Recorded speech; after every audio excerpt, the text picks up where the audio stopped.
Ma'am இப்போ வந்துட்டு நம்ம ஹோமியோ மெடிசன்ஸ் எடுக்கும்போது ஏன் வந்துட்டு கையிலால தொட்டு எடுக்கக்கூடாது? ஓகே, யூஸ்வலாக நம்ம ஹோமியோ மெடிசன்ஸ் எப்படி எடுக்கணும்னா அது ஒரு கண்டெய்னரில் கொடுப்போம் இல்லையா, அந்த மூடியில் 3 மாத்திரையை போட்டு எடுங்கிறது தான் சொல்லுவோம். அது என்ன காரணம்னா நம்ம ஹோமியோ மெடிசன்ஸ் வந்து ரொம்ப ரொம்ப மைல்டானது, ரொம்ப ரொம்ப ஜென்டிலானது. அப்போ நம்ம கை எப்போவுமே க்ளீனாக இருக்கும்னு சொல்ல முடியாது. நம்ம எங்கேயாவது தொட்டிருப்போம், கையில் டஸ்ட் ஆகிருக்கும்.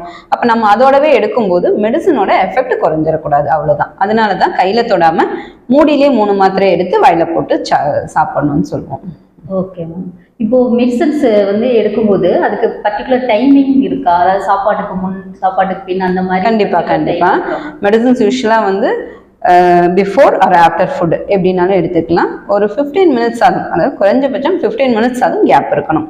என்ன காரணம் அப்படின்னா நம்ம யூஸ்வலாக ஃபுட் எடுக்கும்போது அதில் ஸ்பைசஸ் ஆட் பண்ணுவோம் இல்லையா, இந்த ஜீரகம், மிளகு, இந்த மாதிரி ஸ்பைசஸ் ஆட் பண்ணும்போது அதோட எஃபெக்ட் வந்து நம்ம மெடிசனோட இதை அகைன் நம்ம மெடிசன்ஸ் ரொம்ப மைல்டானதுங்கிறதுனால அதோட அந்த ஸ்பைசஸோட எஃபெக்ட் நம்ம மெடிசனல் எஃபெக்டை குறைச்சிடக்கூடாது.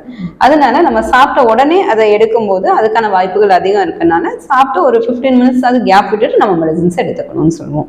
Okay ma'am.